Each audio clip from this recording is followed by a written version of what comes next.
Hello guys, welcome back to my YouTube channel. आशा है कि आप सभी काफ़ी अच्छे होंगे और अपने एग्ज़ाम की तैयारी आप सभी काफ़ी अच्छे से कर रहे होंगे। राष्ट्रपति से संबंधित ये पार्ट सेकंड है। पार्ट फर्स्ट मेरे द्वारा बताया जा चुका है, तो अगर आपने वो वीडियो नहीं देखा है तो उस वीडियो को ज़रूर देखिए।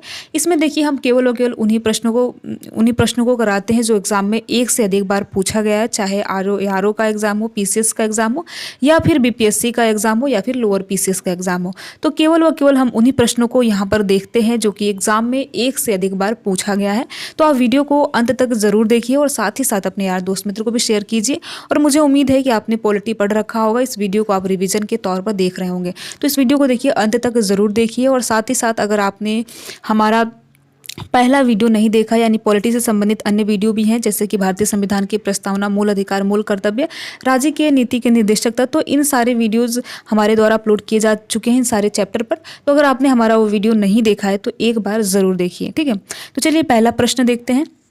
भारतीय संसद का संयुक्त अधिवेशन कौन बुला सकता है? तो राष्ट्रपति के द्वारा भारतीय संसद का संयुक्त बैठक बुलाया जा सकता है। एक विधेयक जो संसद में प्रस्तुत किया जाता है, कौन सी क्रिया के बाद अधिनियम बन जाता है? तो राष्ट्रपति अपनी जब सहमति दे देता है तो जो विधेयक होता है, विधेयक के बाद राष्ट्रपति के सहमति के बाद अधिनियम में बदल जाता है, ठीक है। तो देखिए ये प्रश्न काफ़ी ज़्यादा इंपॉर्टेंट है, एग्जाम में कई बार पूछा गया है, तो आपको बिल्कुल इसे याद कर लेना है, रट लेना है। आगे चलते हैं।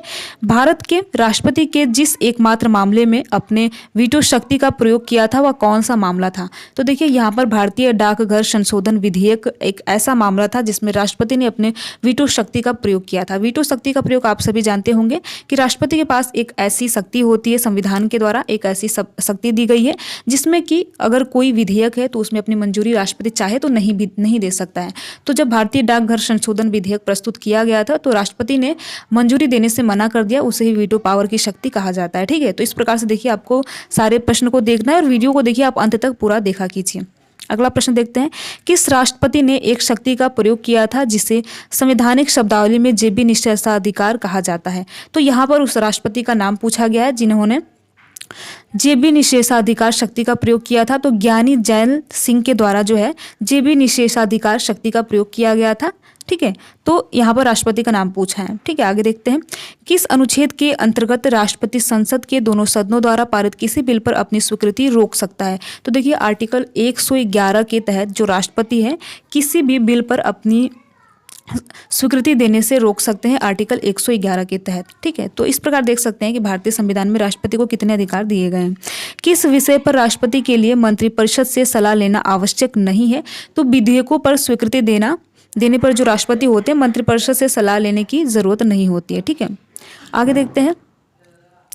संविधान के अनुसार राष्ट्रपति की विधायी शक्ति कौन सी है? तो अध्यादेश जारी करना, ये संविधान के अनुसार राष्ट्रपति की विधायी शक्ति है। देखिए अध्यादेश जारी करने का मतलब क्या होता है? अध्यादेश का मतलब होता है राष्ट्रपति को, ये एक ऐसा अस्थायी कानून होता है और ये तब बुलाया जाता है राष्ट्रपति के द्वारा जब संसद का कोई सत्र नहीं चल रहा होता है, तो ठीक है। तो संविधान के अनुसार राष्ट्रपति की विधायी शक्ति कौन सी है? तो अध्यादेश जारी करना, ये राष्ट्रपति की विधायी शक्ति है। आगे चलते हैं। जब केंद्रीय मंत्रिमंडल ने वर्ष 2002 में चुनावी सुधारों पर अध्यादेश में बिना किसी बदलाव के उस राष्ट्रपति को वापस भेजा, तब राष्ट्रपति ने भारतीय संविधान के कौन से अनुच्छेद के अंतर्गत उसे अपनी सहमति दी थी? तो ये देखिए ये प्रश्न काफ़ी ज़्यादा इंपॉर्टेंट है, ये कई बार एग्जाम में और कई एग्जाम्स में पूछा गया है, ठीक है। तो देखिए एक बार इसको और देख लेते हैं।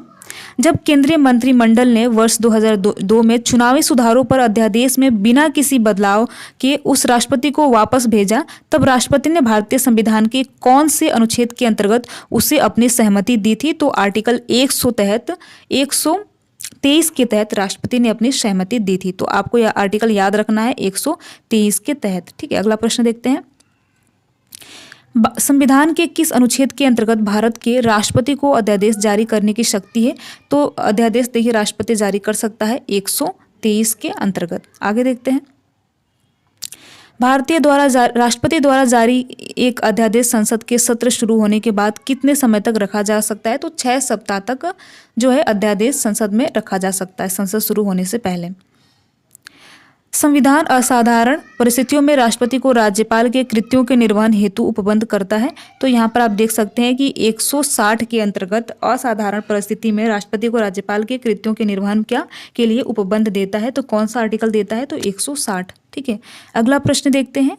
भारतीय संविधान का कौन सा अनुच्छेद राष्ट्रपति को उच्चतम न्यायालय से परामर्श देने की शक्ति प्रदान करता है? तो आर्टिकल 143 के तहत जो भारत के राष्ट्रपति होते हैं उच्चतम न्यायालय से परामर्श ले सकते हैं। ठीक है, अगला प्रश्न है, राष्ट्रपति की क्षमा आदि की शक्ति एक है, तो यह एक न्यायिक शक्ति है। जो क्षमा की शक्ति होती है राष्ट्रपति के पास, यह एक न्यायिक शक्ति है। ठीक है, अगला प्रश्न देखते हैं, भारत के राष्ट्रपति के क्षमादान की शक्ति किस अनुच्छेद से प्राप्त होती है? तो अनुच्छेद 72 से प्राप्त होती है। ये काफ़ी ज़्यादा इंपॉर्टेंट है, ये कई बार एग्जाम में प्रश्न पूछा गया है। ठीक है, वैसे तो देखिए सारा प्रश्न कई बार एग्जाम में पूछा गया है, लेकिन कुछ कुछ ऐसे प्रश्न हैं जो कई एग्जाम्स में लगातार पूछा गया है। ठीक है, किसी भौगोलिक क्षेत्र को अनुसूचित, ठीक है, अगला प्रश्न है यहाँ पर, किसी भौगोलिक क्षेत्र को अनुसूचित घोषित करने का संवैधानिक अधिकार किसको है? तो ये देखिए अधिकार केवल व केवल राष्ट्रपति के पास है। ठीक है, किसी भौगोलिक क्षेत्र को अनुसूचित क्षेत्र घोषित कर सकता है, राष्ट्रपति के द्वारा घोषित किया जा सकता है। अगला प्रश्न है, संसद के लिए राष्ट्रपति का अभिभाषण कौन तैयार करता है? तो केंद्रीय मंत्रिमंडल के द्वारा अभिभाषण तैयार किया जाता है। भारत के प्रथम राष्ट्रपति राजेंद्र प्रसाद किस राज्य के थे? तो यहाँ पर देख सकते हैं जो भारत के प्रथम राष्ट्रपति हुए डॉक्टर राजेंद्र प्रसाद, वो बिहार राज्य के थे। ठीक है, अगला प्रश्न देखते हैं, 2 अवधि के लिए भारत के राष्ट्रपति कौन थे? तो डॉक्टर राजेंद्र प्रसाद जो कि बिहार के थे, भारत के 2 अवधि के लिए राष्ट्रपति हुए। ठीक है, अगला प्रश्न है, भारत के चौथे राष्ट्रपति थे, ठीक है, भारत के चौथे राष्ट्रपति थे श्री पीवी गिरि जो थे, भारत के चौथे राष्ट्रपति थे। अगला प्रश्न है, सर्वसम्मति से निर्वाचित भारत के राष्ट्रपति थे एन संजीव रेड्डी जो थे, वो सर्वसम्मति से निर्वाचित राष्ट्रपति थे। अगला प्रश्न है, राष्ट्रपतियों में कौन दार्शनिक सभा अथवा दार्शनिक शासन के रूप में जाना जाता है? तो डॉक्टर राधाकृष्णन को दार्शनिक राजा और दार्शनिक शासक के रूप में जाना जाता है। तो इस राष्ट्रपति का आप नाम याद रख सकते हैं, ये काफ़ी ज़्यादा इंपॉर्टेंट है। अगला प्रश्न देखते हैं, किस राष्ट्रपति को मिसाइल मैन की संज्ञा दी गई है? ये आप सभी को पता भी होगा, देखिए कई बार एग्जाम में पूछा गया, इवन वनडे टाइप के एग्जाम में भी ये प्रश्न पूछा गया है, मिसाइल मैन के नाम से किस राष्ट्रपति को जाना जाता है? तो doctor APJ Abdul Kalam sir को जाना जाता है। ठीक है, ये प्रश्न काफ़ी ज़्यादा इंपॉर्टेंट है।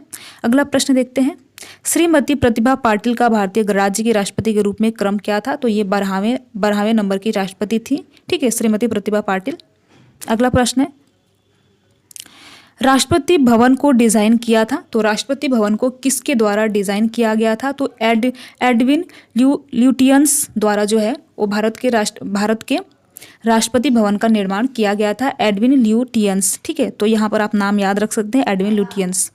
देखिए, तो ये हमारा राष्ट्रपति से संबंधित पार्ट 2 है जो कि मैंने आप सभी को बताया है। तो आप वीडियो को अंत तक ज़रूर देखिए और साथ ही साथ अपने यार दोस्त मित्र को भी शेयर कीजिए, क्योंकि यहाँ पर लिखा हुआ एक एक प्रश्न काफ़ी ज़्यादा इंपॉर्टेंट है। अगर आपको न लगे तो आप PYQ उठाकर देख सकते हैं।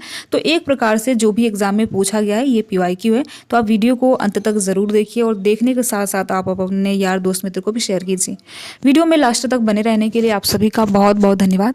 अगर आपको ये वीडियो अच्छा लगा हो तो वीडियो को लाइक कर सकते हैं, अपने यार दोस्त मित्र को शेयर कर सकते हैं। अगर आप हमारे इस चैनल पर नए हो तो चैनल को सब्सक्राइब भी कर सकते हैं। Thank you.